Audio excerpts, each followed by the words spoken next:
Sa kwentong ito, matutunghayan natin ang kakaibang karanasan ng mga researchers na sina Ken, Ramona, Thomas at Olivia sa kanilang pagtuklas ng isang misteryosong bunga sa Davao. Ang bunga na ito na tinatawag na lukban ng dilim ay nagdala ng mga hindi maipaliwanag na pagnanasa at kakaibang pangyayari sa kanilang buhay. Habang sinusubukan nilang alamin ang lihim sa likod ng bunga, natagpuan nila ang mga kagimbal-gimbal na katotohanan na magbabago sa kanilang pananaw magpakailanman. Panoorin ang buong video para malaman kung paano nila hinarap ang mga panganib at misteryo ng lukban ng dilim.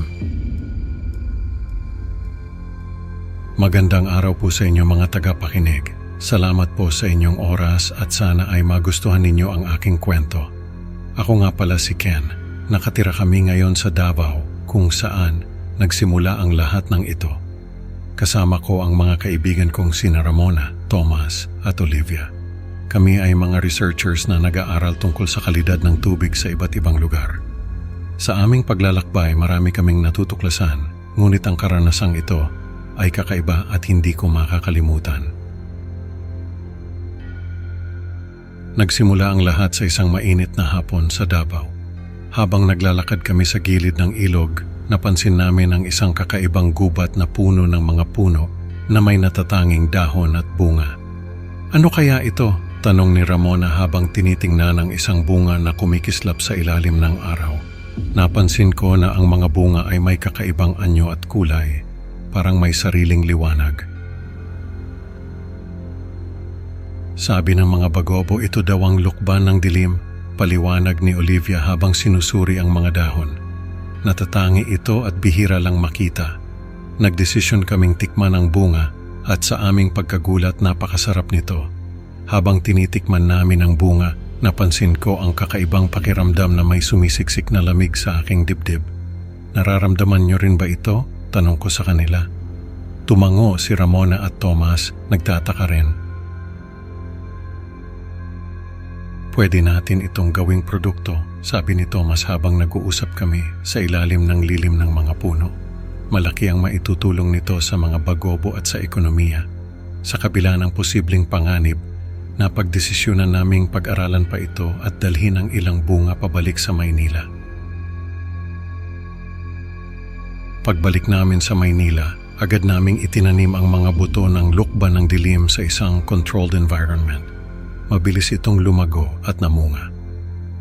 Nagdaos kami ng isang pagtitikim na kaganapan sa isang sikat na restaurant sa Makati. Dinaluhan ito ng mga kilalang personalidad at mga eksperto sa pagkain. Lahat sila ay humanga sa kakaibang lasa ng bunga.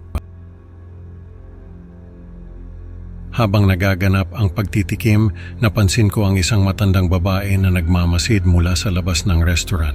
Sino kaya siya? Tanong ko kay Olivia.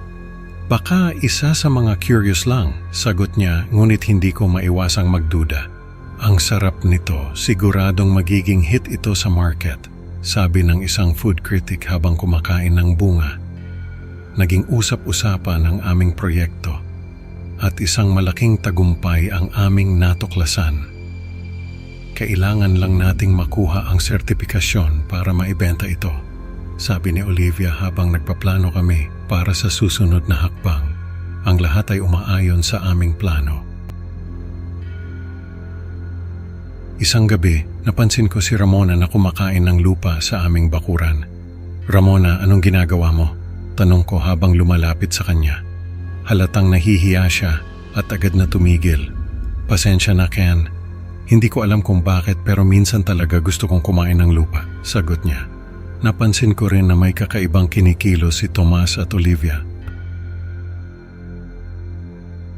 Ken, kailangan nating mag-usap, sabi ni Thomas isang gabi habang nagkakape kami sa isang coffee shop. May nararamdaman din kaming kakaiba. May mga pagnanasa kaming hindi namin maipaliwanag. Minsan may boses akong naririnig na nag-uutos sa akin, dagdag ni Olivia. Hindi ko na makontrol ang sarili ko. Nagkatinginan kami ni Thomas at sa aming mga mata, nagbabadya ang takot. Nagdesisyon kaming humingi ng medikal na payo at hikayatin ang koponan na magpasuri. Kailangan nating malaman kung ano ang nangyayari, sabi ko sa kanila. Hindi ito normal. Inatasan ng pinuno ng aming departamento ang pagsusuri para sa buong koponan at sa mga nakasalamuhan namin. Dumaan kami sa iba't ibang test at pagsusuri. Wala kaming nakitang kakaiba sa inyo, sabi ng doktor matapos ang mga pagsusuri. Pero napansin namin na lahat kayo ay kumakain ng mga buto ng lukban ng dilim. Itigil natin ang pagkain ng bunga, sabi ni Olivia habang nag-uusap kami sa opisina. Baka ito ang sanhi ng ating kakaibang pagnanasa. Huminto kami sa pagkain ng bunga at unti-unting nawala ang mga kakaibang pagnanasa. Pinayuhan namin ang publiko na iwasan ang mga buto ng lukban ng dilim. Ngunit sa kabila ng lahat, may mas malalim pang misteryo na bumabalot sa bunga. Kailangan pa nating mag-imbestiga, sabi ko sa kanila. Hindi tayo pwedeng magpakampante. Isang araw biglang nawala si Thomas. Nasaan si Thomas? Tanong ko kay Olivia habang nag-aalala. Hindi siya sumasagot sa mga tawag at text. Baka naman may emergency lang, sabi ni Ramona. Ngunit bakas sa kanyang tinig ang pagkabahala. Subukan nating hanapin siya. Nagpasya kaming hanapin siya at sa aming paghahanap, natagpuan namin ang isang greenhouse na puno ng mga punla at labi ng tao. Diyos ko, ano ito? Bulalas ni Ramona sa nakakagimbal na tanawin. Kailangan nating malaman kung sino ang may-ari ng greenhouse na ito, sabi ko.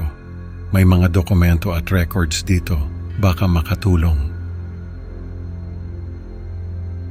Sa tulong ng isang CT scan, natuklasan namin na tumubo ang mga buto ng lukban ng dilim sa loob ng ilang biktima. Ito ang pinakakakilakilabot na natuklasan natin. Puna ni Olivia habang tinitingnan ang mga resulta. May masamang espiritu na bumabalot sa lukban ng dilim, sabi ko sa kanila. Kailangan nating itigil ang lahat ng ito bago pa lumala ang sitwasyon. Binaliwala ng media at ng pamahalaan ng krisis na aming natuklasan.